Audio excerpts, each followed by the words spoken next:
तो इसमें लगभग आपके 25 पैड जो हैं वो ब्रेक हुए थे। तो 25 पैड को हमने स्क्रैच कर लिया और स्क्रैच करने के बाद वहाँ पर जो रूट्स है उसको फाइंड आउट कर लिया है। विचित्र स्ट्रेंज है ये। तो ये देखिए, ये आपके सामने है। इस तरीके के डिवाइसेस रिपेयर होने के लिए आते हैं। अभी जिस भी टेक्नीशियन ने इसमें काम किया हुआ है उन्होंने ऑलरेडी इसको डिसेपरेट भी कर दिया हुआ है, डिसेंबल भी कर दिया हुआ है, लेकिन उसके बाद ये ऑन नहीं हुआ है। उसके बाद उन्होंने मुझे इसको कोरियर किया है कि sir. Hello everyone, AI solution से मैं सपन गुप्ता, आप सभी का स्वागत है एआई सॉल्यूशन के ऑफिशियल यूट्यूब चैनल पे। तो आज मैं आपके सामने हाजिर हुआ हूँ एक नई वीडियो और एक नए फोल्ड के साथ। मेरे पास हैं 3 devices, note 23 ultra, note 20 ultra और नोट 10 प्लस। तो सबसे पहले मैं रिपेयर करने वाला हूं नोट 23 अल्ट्रा, क्योंकि इस डिवाइस को मुझे सबसे पहले कोरियर करना है। उसके बाद मैं इन दोनों डिवाइसेस को रिपेयर करूंगा और इसके भी वीडियो जो है वो आपको यूट्यूब पर मिलने वाले हैं। तो चलिए सबसे पहले देखेंगे कि इसके अंदर क्या फॉल्ट है और इसको हम कैसे रिकवर करते हैं। सबसे पहले हम इसको ओपन करते हैं, क्योंकि ऑलरेडी पहले से टेक्नीशियन के पास से आया है तो ऑलरेडी उन्होंने इसमें कुछ काम किया हुआ है। तो सबसे पहले इसको हम ओपन करेंगे, देखेंगे उन्होंने इसमें क्या काम किया है, उसके बाद हम इसको रिपेयर करेंगे, ठीक है। तो सबसे पहले इसका जो बैक पैनल है ये पहले से ही खुला हुआ है, लेकिन थोड़ा सा मैं इसके अंदर लिक्विड इंक्लूड करूँगा। थोड़ा सा आप इसके अंदर थिनर ऐड कर देंगे तो आसानी से खुल जाएगा। ज़्यादा फोर्स करेंगे तो इसका बैक पैनल जो है ब्रेक हो जाएगा। आपको फोर्स नहीं करना है।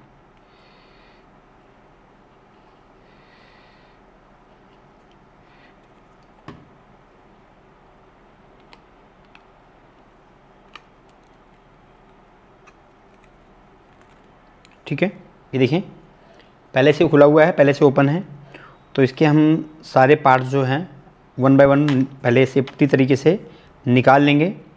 देखिए ये वायरलेस पत्ता है, आपको इसे ध्यान से निकालना है। अगर आप इस हैंडसेट को खोल रहे हैं तो वायरलेस पत्ता आपको ध्यान से निकालना है, क्योंकि अगर ये पत्ता डैमेज हो जाएगा तो आपके फ़ोन में चार्जिंग की प्रॉब्लम क्रिएट हो जाएगी, ठीक है। देखिए बैटरी इसके नीचे है, तो इसको ओपन करने के लिए, निकालने के लिए आप किसी प्लास्टिक का टूल यूज़ करें, ठीक है। इसके अंदर आप मेटल का कोई भी पार्ट, ट्विजर वगैरह यूज़ ना करें, नाइफ वगैरह यूज़ ना करें।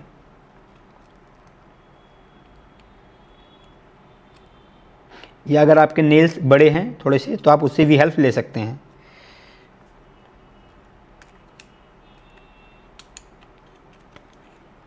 ठीक है, बैटरी ऑलरेडी रिमूव है।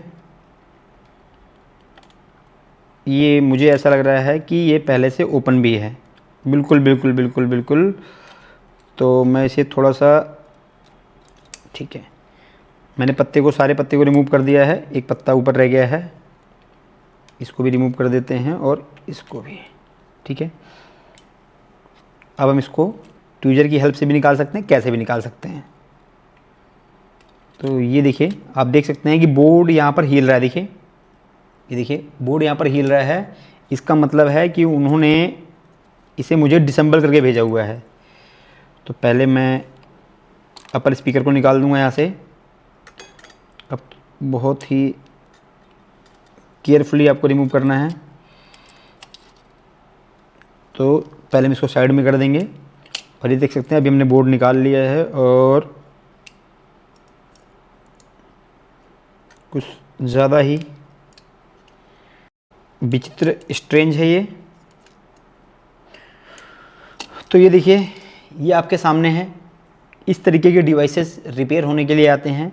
अभी जिस भी टेक्नीशियन ने इसमें काम किया हुआ है उन्होंने ऑलरेडी इसको डिसेपरेट भी कर दिया हुआ है, डिसेंबल भी कर दिया हुआ है, लेकिन उसके बाद ये ऑन नहीं हुआ है। उसके बाद उन्होंने मुझे इसको कोरियर किया है कि सर ये ऑन भी नहीं हो रहा है। और ये आया था कैमरे के फॉल्ट में, उनके पास आया था कैमरे के फॉल्ट में, लेकिन इसको लेयर को डिसेपरेट करने के बाद ये डेड हो गया।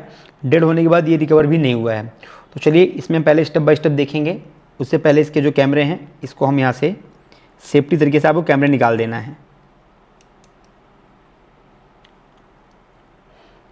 ध्यान रखिए, आप कोई भी हीटिंग या कोई भी वर्क बोर्ड पे करने से पहले जो कैमरे हैं इसको आप सेफ्टी तरीके से बाहर निकाल दीजिए, ठीक है। तो ये कैमरे को हमने निकाल दिया है और फ्रेम को हम रख देंगे साइड में। इन दोनों चीज़ों को।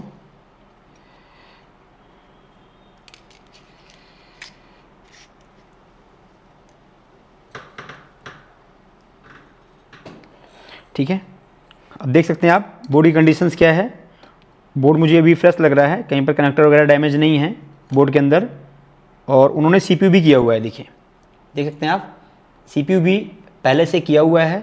ठीक है, और बोर्ड उन्होंने सेपरेट किया, उसके बाद जो है सेपरेट नहीं हो पाया, या क्या प्रॉब्लम्स हो भाई, ये ऑन नहीं हुआ, इसमें क्या प्रॉब्लम्स है उसको हम आगे देखेंगे। फर्स्ट हम इसको आई स्कैन करेंगे कि इसमें कोई भी आईसी डैमेज ना हो, कोई भी कनेक्टर डैमेज ना हो, और उसी के साथ साथ इसकी जो लेयर वगैरह है वो डैमेज ना हो, अदरवाइज़ हमें इसे स्वैप करना पड़ेगा। ठीक है, तो हम स्टार्ट करते हैं। देखिए यहाँ से, ये हमारा नीचे का बेसबैंड का बोर्ड है।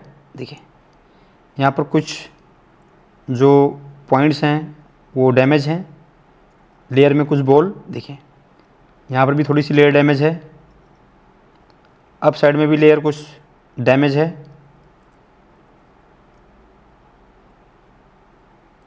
यहाँ पर भी देखिए एक दो पॉइंट्स जो हैं डैमेज हैं।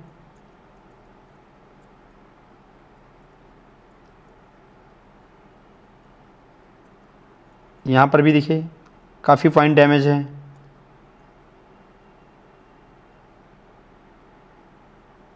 तो यहाँ पर जो लोअर बोर्ड है, जो बेसबैंड का बोर्ड है, उसमें काफ़ी पॉइंट्स जो हैं, जो लेयर इंटरपोर्सर के जो पैड है वो काफ़ी फैट डैमेज हैं। अब हम एक बार देखते हैं अपर बोर्ड में वाले में, इंटरपोर्सर में। देखिए इसके अंदर अभी तो मुझे कोई भी पैड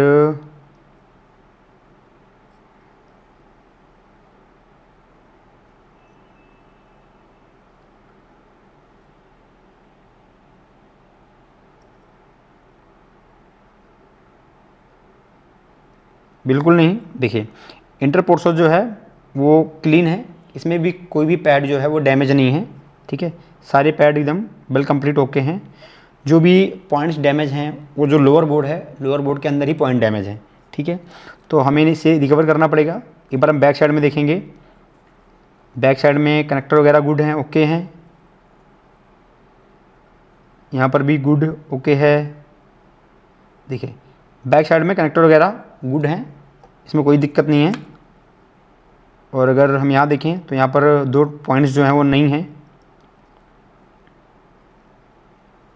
कनेक्टर ओके है। सीपीयू देखिए, देख सकते हैं आप, सीपीयू रिवॉल्व किया हुआ है, सीपीयू और रैम पहले से रिवॉल्व किया जा चुका है, और ये दोनों कनेक्टर भी इसके ओके हैं। ठीक है, तो यहाँ पर देखिए आईसी के अंदर कुछ फ्लक्स भी है, कुछ पेस्ट भी हैं। तो यहाँ पर जो लोअर बोर्ड है, बेसबैंड का जो बोर्ड है, उसमें कुछ लेयर डैमेज हैं, कुछ पॉइंट्स जो हैं वो ब्रेक हैं, वो हमें रिकवर करना पड़ेगा। और उसी के साथ साथ अपर बोर्ड में जो सीपीयू है, सीपीयू भी यहाँ पर रिवॉल्व किया गया है। तो अभी ये क्लियर नहीं है कि ये बोर्ड ऑन कंडीशन में है या नहीं है। सबसे पहले हम जो इसके लेयर है, इसके लेयर को बनाएंगे, इसके लेयर के पॉइंट्स हम क्लियर करेंगे, बॉल को बनाएंगे, उसके बाद हम इसको सेपरेट करेंगे, और सेपरेट करने के बाद देखेंगे कि इसमें क्या प्रॉब्लम रहती है, उसी के हिसाब से फिर इसमें हम जजमेंट लेने वाले हैं। ठीक है, तो चलिए सबसे पहले देखते हैं कि आपको इसके पैड कैसे रिकवर करना है। और उससे पहले हम जान लेंगे कि इसमें कितने पैड आपके काम के हैं, कौन कौन से पैड आपको रिकवर करने पड़ेंगे। जैसे कि आप सभी जानते हैं कि इन पैड्स के अंदर कुछ ग्राउंड भी हैं, कुछ एनसी भी हैं, कुछ काम की भी हैं। तो पहले हम चेक करेंगे कि कौन से पैड हमें रिकवर करने हैं, कौन से रिकवर नहीं करने हैं।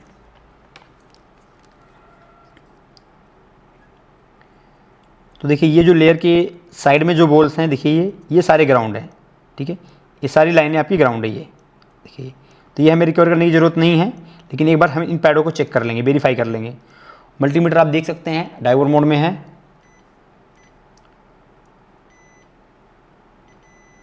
ये भी ग्राउंड है, ये भी ग्राउंड है, ये भी ग्राउंड है, ये भी ग्राउंड है। तो हमें ये तीन पैड भी रिकवर नहीं करने हैं, ये तीनों पैड जो हैं वो ग्राउंड हैं। ठीक है, यहाँ पर चेक करते हैं, ये भी ग्राउंड है, ये भी ग्राउंड, इसमें बीप नहीं है, ये ग्राउंड नहीं है। तो एक बार हम इसको प्रॉपर चेक करेंगे, क्योंकि हो सकता है कि वहाँ तक जो निडल है, जो इसका पॉइंट्स है, मल्टीमीटर की जो प्रोब है वहाँ तक टच नहीं हो रही है।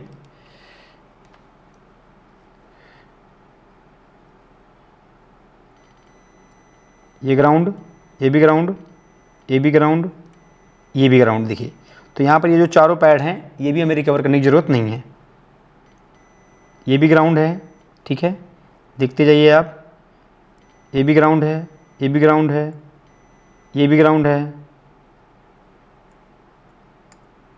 ये पैड हमें रिकवर करना पड़ेगा, ये भी रिकवर करना पड़ेगा, ये भी पैड रिकवर करने पड़ेंगे, ये भी पैड रिकवर करना पड़ेगा। फिर से एक बार, बिल्कुल देखिए ये पैड हमको रिकवर करने पड़ेंगे। और चेक करते हैं हम यहाँ पर, ये आई थिंक एनसी है। यहाँ पर भी मुझे लेयर के कोई पॉइंट्स नहीं दिख रहे हैं। यहाँ पर देखिए इस पैड को रिकवर करना पड़ेगा, इस पैड को भी करना पड़ेगा, और इस पैड को भी रिकवर करेंगे हम, इसको भी रिकवर करना पड़ेगा। यहाँ पर रीडिंग है, इसको भी रिकवर करना पड़ सकता है। इनके अंदर भी हम चेक करेंगे कि इनके अंदर बॉल पॉइंट्स हैं या नहीं हैं।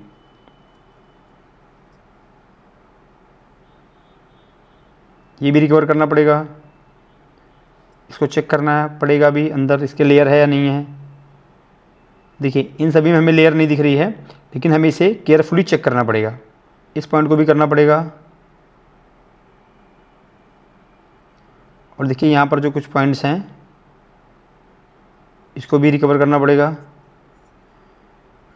तो इसके अंदर बहुत सारे पॉइंट्स हैं जो रिकवर करना है। बहुत सारे पॉइंट्स ऐसे हैं जिनके अंदर कोई भी लेयर्स वगैरह वहाँ पर नहीं दिख रही है, तो उसे भी हमें स्क्रैच करना पड़ सकता है।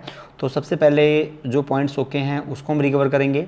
उसके बाद जो पॉइंट्स में हमें बॉल वगैरह नहीं दिख रहे हैं उसको हम चेक करने की कोशिश करेंगे वहाँ पर कोई पॉइंट्स तो नहीं है, क्योंकि ये जो बोर्ड है ये बेसबैंड बोर्ड, ठीक है, इसी बोर्ड के ऊपर आपके सारे कनेक्टर्स होते हैं।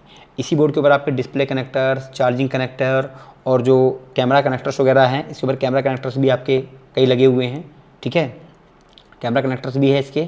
कुछ कैमरा कनेक्टर्स उस बोर्ड पर भी हैं। देखिए मैं आपको दिखाना चाहूँगा, यहाँ देखिए कुछ कनेक्टर्स इस बोर्ड पर भी हैं, ठीक है, लेकिन डिस्प्ले के, चार्जिंग के जो कनेक्टर हैं वो इसी पर हैं, और ये कैमरे की फॉल्ट में आया था। तो सबसे पहले हम इसका जो पैड है इसको रिकवर करेंगे, क्योंकि हो सकता है कि इसमें कोई पैड मिस हो या किसी पैड में इशू हो तो ये ऑन ना हो। तो सबसे पहले इसके पैड हम रिकवर करेंगे, उसके बाद इसको हम रिवॉल्व करेंगे, और उसके बाद हम चेक करेंगे क्या कंडीशन है। तो इस वीडियो में हो सकता है थोड़ा टाइम लग जाए, क्योंकि थोड़ा सा लंबा प्रोसेस हो जाएगा, इसको ढूंढना भी पड़ेगा और इसके बॉल भी, पैड भी क्लियर करने पड़ेंगे। तो इस वीडियो को मैं फास्ट फॉरवर्ड करने वाला हूं, और लास्ट में क्या प्रॉब्लम रहती है वो मैं आपके सामने लाइव करने वाला हूं। उसको देख सकते हैं, सोल्यूशन आप देख सकते हैं। लेकिन मैं पूरी वीडियो अगर मैं अपलोड करूंगा तो समथिंग 1.5 से 2 घंटे की हो जाएगी, तो कोई मतलब नहीं है, क्योंकि ऑलरेडी आपको पैड्स बनाने आते हैं, आपको पॉइंट टेस्ट करना आता है, ये सारी चीज़ें आपको पता है। फर्स्ट यहाँ पर इसके जो डैमेज पैड हैं मैं उसको रिकवर करूँगा। उसके बाद जो भी एनसी पॉइंट्स दिख रहे हैं मैं उसको फाइंड आउट करूँगा कि वो एनसी है या नहीं है। उसके बाद इसके इंटरपोर्सर को रिवॉल्व करके हम इसको सेपरेट करेंगे। उसके बाद हम चेक करेंगे कि इसमें क्या कंडीशंस रहती है। उसके बाद फिर मैं आपको बताऊंगा कि आगे आपको क्या करना है। अभी आप देख सकते हैं कि यहाँ पर जितने भी ब्रोकन पैड थे उन सभी को हमने स्केच करके रिकवर कर लिया है। अगर इस टाइप से आपके पास ब्रोकन पैड के केस में ये फ़ोन्स आता है तो आप 11 नंबर का ब्लेड जो है उसकी हेल्प से इसके पैड को स्क्रैच करके जो है इसके जो रूट्स हैं उसको आप फाइंड आउट कर सकते हैं। ठीक है, तो देखिए मैं एक बार आपको काउंट करवा देता हूँ कि यहाँ पर कितने पैड इसके डैमेज हुए थे। ठीक है, देखिए यहाँ पर 1 2 3 4 5 6 7 देखिए हमने यहाँ से स्टार्ट किया है, यहाँ से 1 2 3 4 5 6 7 8 9 10 यहाँ तक हो गए। 11 12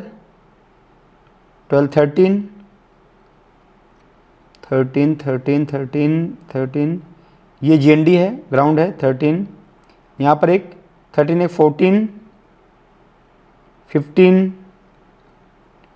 15 और यहाँ पर 16 17 18 19 20 21 22 23 और यहाँ पर 24 25 फिर दोबारा हम वहीं पर आ गए।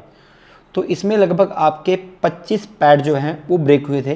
तो 25 पैड को हमने स्क्रैच कर लिया और स्क्रैच करने के बाद वहाँ पर जो रूट्स है उसको फाइंड आउट कर लिया है। पैड को फाइंड आउट करने के बाद हमने यहाँ पर जंपर अप्लाई किया है। और जब आप जंपर अप्लाई करते हैं तो आपको बहुत ही थिन जंपर यूज करना है, ज़्यादा आपको थिक जंपर यूज नहीं करना है और ज़्यादा आपको लॉन्ग जंपर यूज नहीं करना है। अगर यहाँ पर आप ज़्यादा थिक जंपर यूज करते हैं तो उससे क्या होगा कि आपकी लेयर बैठाने में आपको प्रॉब्लम्स होगी, लेयर प्रॉपर बैठेगी नहीं और एक बॉल जो है वो दूसरी बॉल के साथ कनेक्ट हो जाएगा। तो हमेशा आप जो है बहुत ही पतला जंपर इसके लिए यूज़ करें। और कुछ जंपर स्पेशल आते हैं लेयर के लिए, वो भी आप मार्केट से बाय कर सकते हैं। उसके बाद हमने यहाँ पर मास्किंग का यूज़ किया है ताकि क्योंकि जब हम इस जंपर को स्क्रॉल करते हैं तो उससे पहले मास्किंग करना होता है। अगर आप मास्किंग के पहले स्क्रॉल करते हैं तो यहाँ पर इश्यूज़ आ जाते हैं। तो यहाँ पर हमने मास्किंग भी कंप्लीट कर लिया है और जंपर को भी हमने यहाँ पर स्क्रॉल कर दिया प्रॉपर तरीके से। अब हमारा नेक्स्ट टास्क है कि हम इसको रिवॉल्व करेंगे। रिवॉल्व करने के लिए बहुत सारे ऑप्शंस मार्केट में अवेलेबल हैं। आप चाहें तो टिश्यू पेपर का यूज़ कर सकते हैं या कोई फ्लेक्सिबल ऑप्शंस हो, या आप कॉटन भी यूज़ कर सकते हैं क्योंकि आपको एक पैडिंग बनानी होती है तो आप कुछ भी यूज़ कर सकते हैं। या मार्केट में यूनिवर्सल्स जो है इसके लिए फ्रेम आता है उसका भी यूज़ कर सकते हैं। या मार्केट में अभी तो बहुत सारे ऑप्शंस आ गए हैं सैमसंग सीरीज़ के कि आपको प्रॉपर मॉडल का फ्रेम मिल जाएगा। उस फ्रेम की हेल्प से भी आप इसको रिवॉल्व कर सकते हैं ताकि आपका जो बैलेंस है वो एक्यूरेट रहे। और यहाँ पर पीपीडी हमने यूज की है मैकेनिक की और 158, और उसको हम बहुत ही थोड़ा सा ड्राई करेंगे। ज़्यादा आपको गीला नहीं लेना है, ज़्यादा सूखा लेना है, थोड़ा सा आपको ड्राई कर लेना है।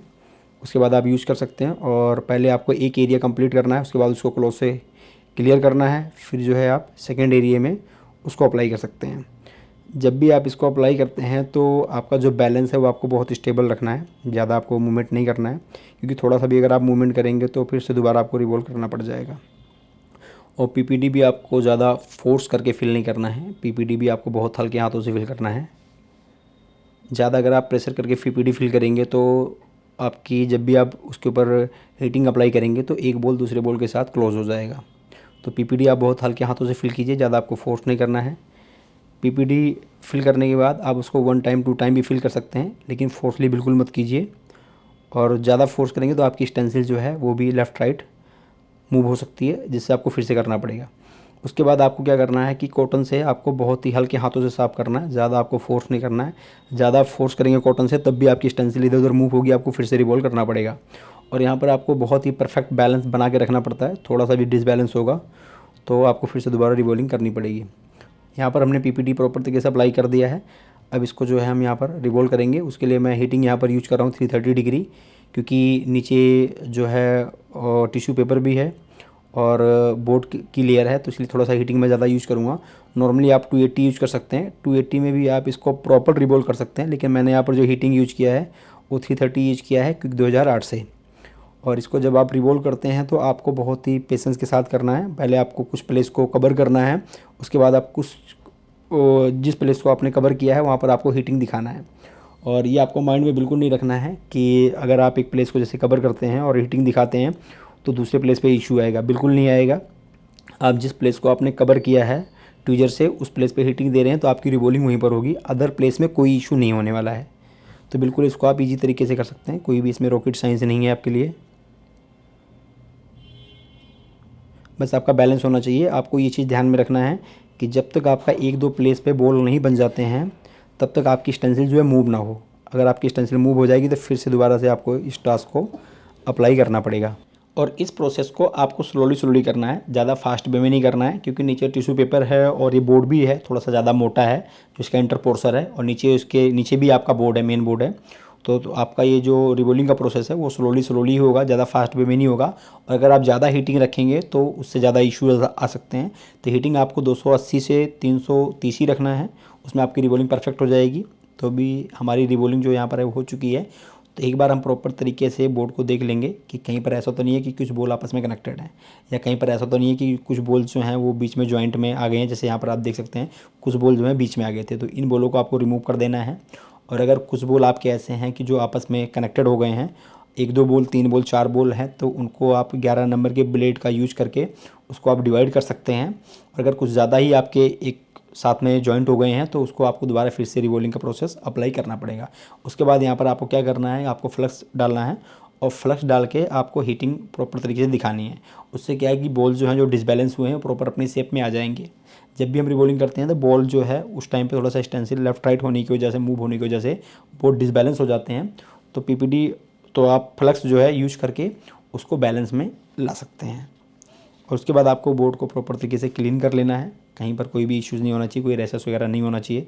कुछ बॉल वगैरह जो है लेफ़्ट राइट ऐसा ना हो कि जो लेयर के नियर बाई हैं, जब भी आप हीट करें इंटरपोर्सर में चला जाए। तो प्रॉपर तरीके से सेफ्टी तरीके से पहले आपको क्लीन करना है। क्लीन करने के बाद आपको यहाँ पर जो है फ्लक्स ऐड करना है प्रॉपर तरीके से। ज़्यादा क्वांटिटी में आपको फ्लक्स ऐड नहीं करना है। ज़्यादा क्वांटिटी में अगर आप फ्लक्स को ऐड करेंगे आपका बोर्ड जो है वो ऊपर ही तैरने लग जाएगा, वो प्रॉपर फिक्स नहीं होगा।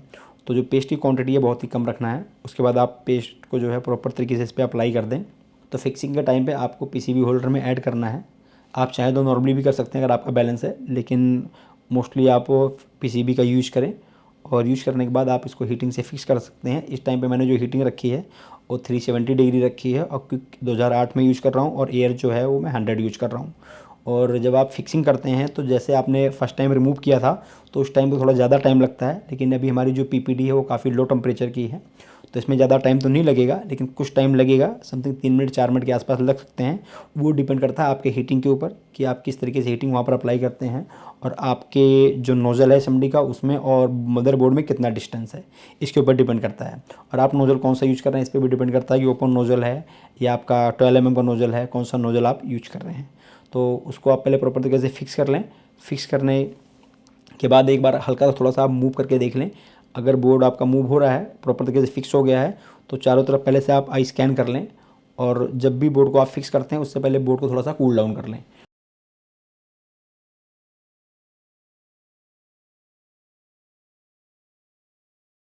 तो अभी बोर्ड हमारा जो है वो कूल डाउन हो चुका है, ठंडा हो चुका है। तो एक बार इसको हम पैनल में फिट करके देख लेंगे कि अभी क्या कंडीशन है। और एक चीज़ आपको ध्यान रखना है कि जब भी आपका बोर्ड हीट है, गर्म है, तो आपको फ़ोन को ऑन नहीं करना है, ठीक है। पहले आप बोर्ड को कूल डाउन हो जाने दीजिए, उसके बाद ही पैनल में फिट करके आपको ऑन करना है।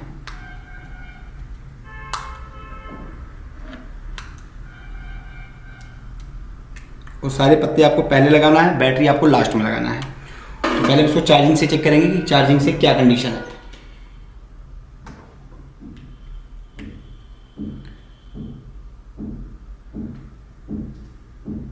तो आप देख सकते हैं अभी चार्जिंग लोगो यहाँ पर आ चुका है। तो इसका मतलब ये है कि हमारी जो लेयर है वो सक्सेसफुली प्रॉपर तरीके से बैठ गई है, फिक्स हो चुकी है।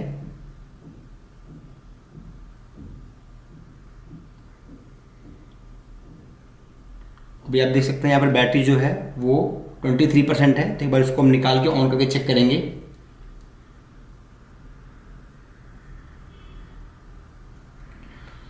तो देख सकते हैं अभी ये ऑन हो गया है। तो इस तरीके से अगर आपके पास कोई भी फ़ोन आता है, वो आपका डुअल लेयर बोर्ड है या डबल डेकर बोर्ड है, और अगर आप पेशेंस के साथ करते हैं तो आप उसको डन कर सकते हैं। बस थोड़ा सा आपको पेशेंस रखना है, क्योंकि इसमें आपको बहुत सारी सेफ्टी पर्पज़ बातें ध्यान में रखनी पड़ती हैं।